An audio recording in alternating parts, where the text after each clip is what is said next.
Dream Theater are back with a brand new single called Midnight Messiah, which is like the third single I think they've released on this most recent album cycle for their new album coming out in February.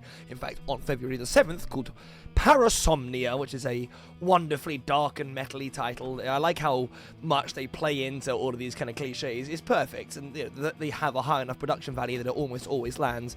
And if you've seen my previous reaction to Night Terror, which is I think the first one they put out, you'll know I'm not very familiar with Dream Theater. They're generally speaking a little bit too proggy for me and a little bit too heavy. Not really, but you know what I mean. I tend to try to avoid bands that average songs clock in at 8 minutes, which is what Midnight Messiah is. Not to say anything bad about it, it's just usually, I think maybe my ADHD does not respond well to having to sit down and listen to the same song for that long. But the Dream Theater arc that is recently going on is also quite interesting, especially from somebody on the outside. I see a couple of parallels, because they brought back Mike Portnoy, the original drummer of Dream Theater, for this album. He's been gone from the band for like 13 years. And I saw today, when I was doing a little bit of research on this song, that the drummer he replaced, Mike Mangini, did not know he was being replaced until it happened. He has been with the band for 13 years, and then apparently the band did not give him any advance warning that Portnoy had returned. He said it was immediate, but it's like, so the fish comes out of the water, it's immediate, but the fish was swimming for a while. Where was the fish? Whatever. That sounds like total nonsense to me. It sounds like he was confused and not knowing where it was coming from.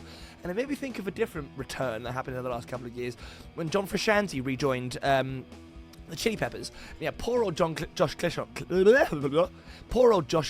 who'd been playing with the band for like 10 years, who again, as far as I'm aware, was basically told, right, he's back, bye, with very little warning.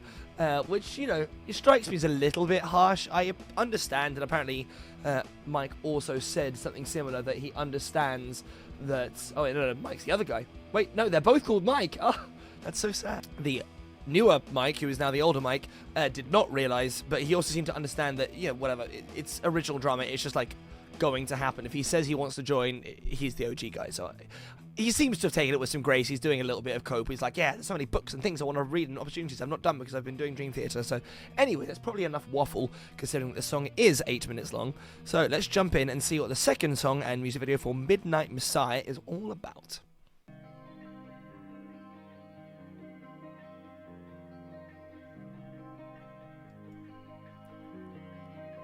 I always like picky intros like this.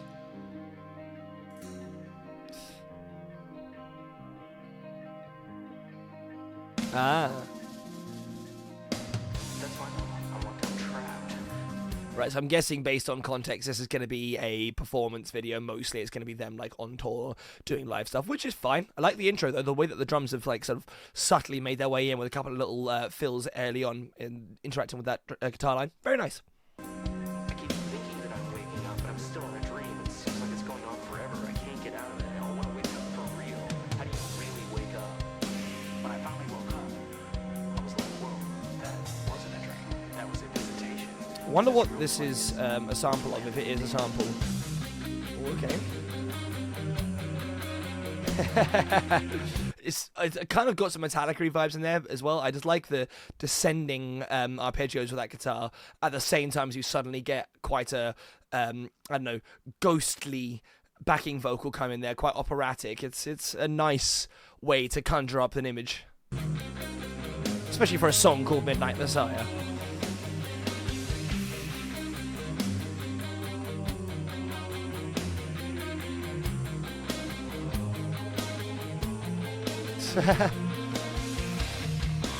Ooh, okay.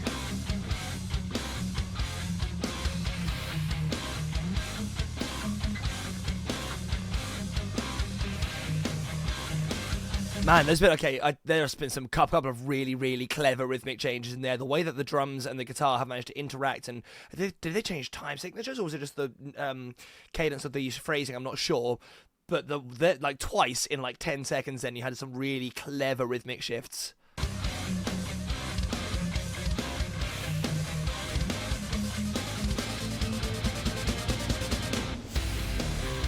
Okay. Now we get the proper riff. Aha! Rotating keyboard again.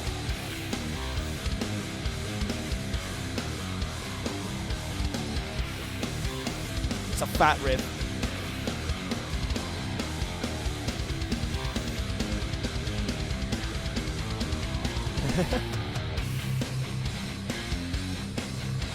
I wonder if they're going to lip sync or whether this is going to be random footage of them playing different songs. I guess that's down to whether or not they've been touring with the song live or not, which, you know, quite often happens. But I'll be curious to see. Also, I love it. I know I said it in the last video. I love his spinny keyboard. It's such a cool setup.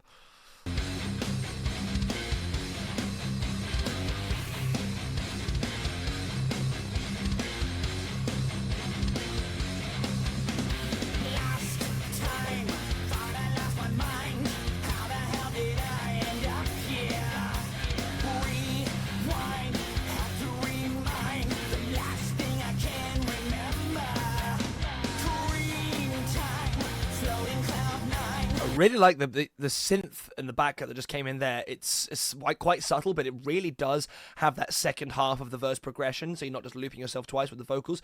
I like the vocals too. He has got a very interesting. It's like a confirmation of so many other sort of metal sounds. He sounds a little bit Ozzy, a little bit Dio, a little bit. I was going to say James Hetfield, maybe not Hetfield, but you know what I mean. He's got a very of that genre voice, which I actually really like.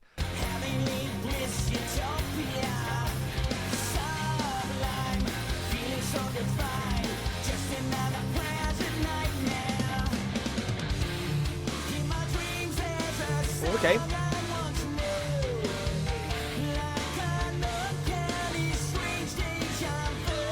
I don't know, I think the piano could possibly get mixed up a little bit. Maybe it's going to later on in the song, but I really liked hearing that flourish in the background, but it's a little bit hidden by the guitar, and the guitar riff is great, but it's so far been the star of the show for like the entire song, so maybe I've just preempted another section, but we'll see.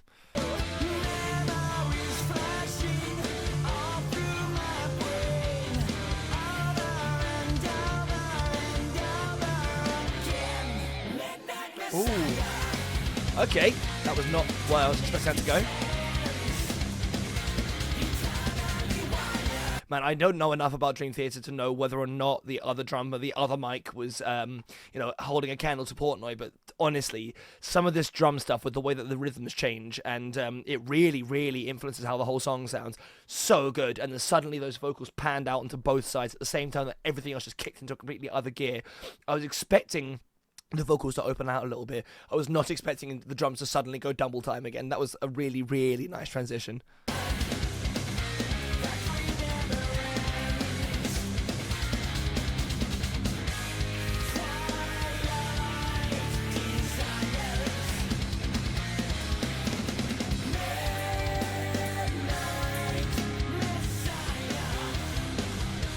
Ooh.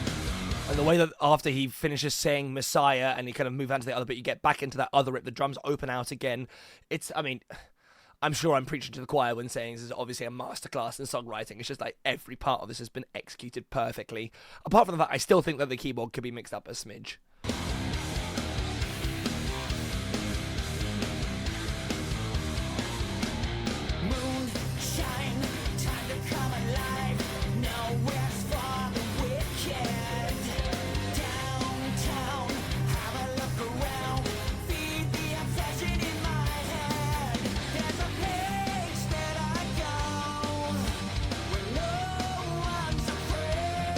It's interesting. I was just watching intensely. I don't think at any point in this video are they actually playing this song, which makes sense if the song hadn't been released yet or even written. But man, doing a live sort of touring video to a song you're not playing, I feel bad for those editors because they've got to be very careful with finding clips from other songs that A, look like they're being played in vaguely the right time, and B, they're very, very obviously trying to make sure you don't see his mouth when he's singing. There's a little bit of body language and all that, but yeah, no, what a nightmare to try and edit through. I feel like in this scenario, maybe they just didn't have time because they are touring. I would have considered maybe just doing like a white box studio version of this. It doesn't need to be like a really big fancy music video like the previous one, but I don't know, it's an interesting creative choice to do this.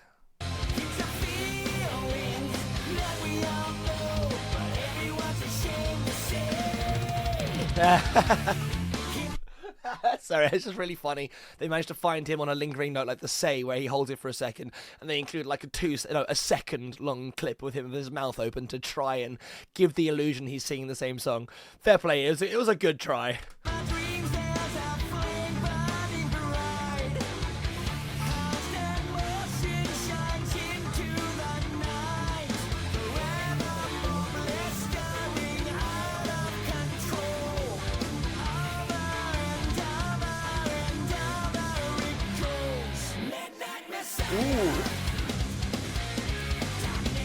Yeah, I really like this chorus.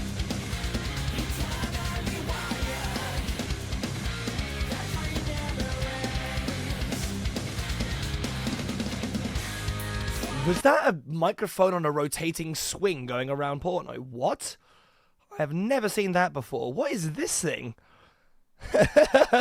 I'd love to know. Oh, okay, wait, there's actually a roadie holding it behind him. Okay, I take it back. I thought that was fancier than it was. I didn't see the little man in the corner holding it with... I'm guessing that rotates it on for him to do backing vocals when he needs to, then gets it out of his way otherwise. That's very funny, catching that for a second. It's like the reverse of the, the drum roller coaster. The drum is on the roller coaster, but you stay where you are.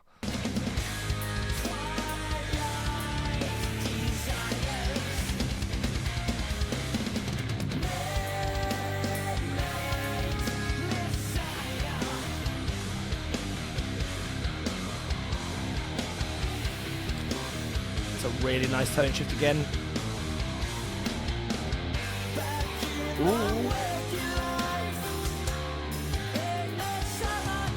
What time signatures is even playing in now? This second section here is super nice. Sort of reminds me a little bit. This is a very obscure reference. I'll be curious in the comments if anyone knows what I'm talking about. Balance Slays the Demon by Old Gods of Asgard, I think it's called. It's from the soundtrack to Control. Is it Control?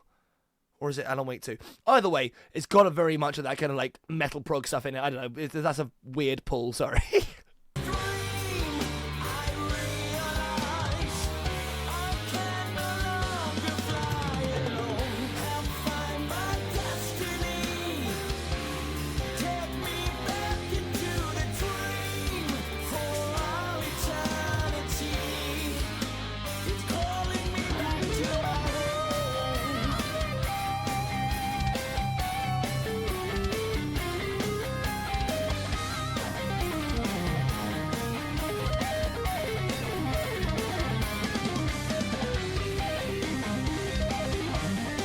The organ in the background is, again, it's really good. I love the tones. I really like what it's doing to the general sound profile of the song.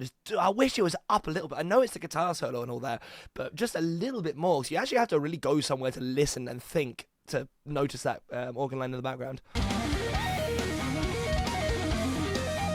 Give this man a solo!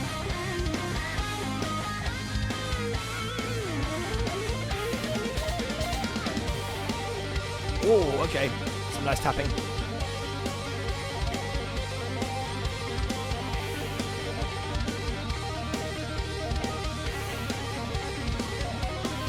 Oh. It just keeps on going.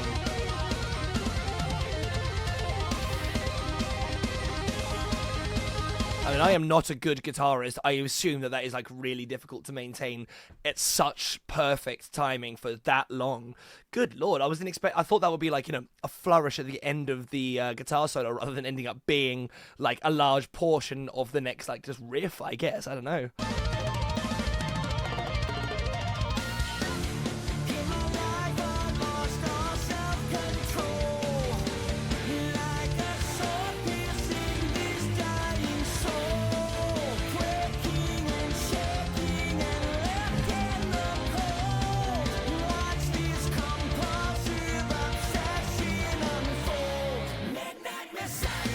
Really interesting because that verse there, or the pre-chorus maybe, really felt like it was almost falling into like a symphonic rock feeling, and then you just get straight into this chorus. I really like the way that the vocals pan out. I wish there was more of that in the song as well. I know that they only have one singer, apart from, I'm assuming, a couple of them do the odd backing vocal, but it doesn't seem like it's a very common thing in Dream Theater. Maybe it's just me, as primarily a vocalist, I like hearing me harmonies.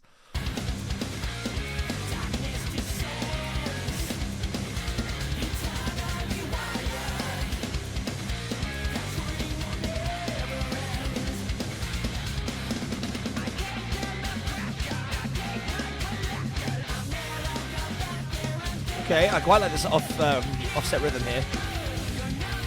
Ooh. Ooh, that little... Was that a bass slide underneath there or something like that? Woo, that fell underneath. Got more of that, please. Good, that was amazing. Yeah, I like that.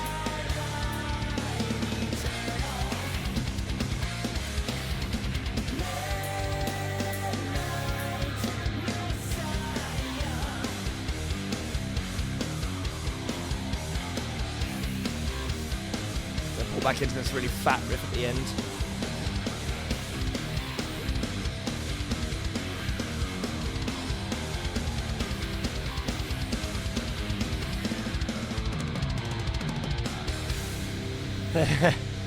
Again, this fine generic shot of Portnoy hitting the final cymbals for that.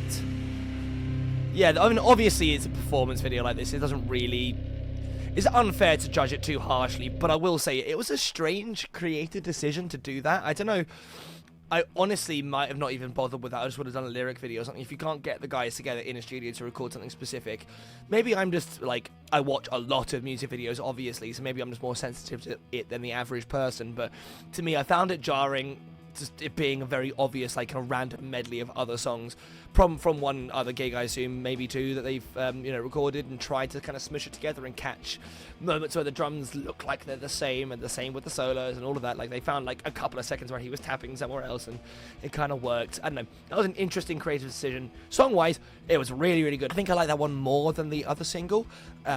Mostly, to be fair, mostly because it was a little bit shorter, actually, is probably part of it. I like the way that the drums, like, altered the feeling of that song so much over the course of the video, well, over the course of the single, I guess. There are, like, so many distinct sections, and the way that the drums and the guitar, to be fair, interact with each other, just the rhythms, with bass and all that, they just managed to tonally shift up those sections so cleverly and precisely.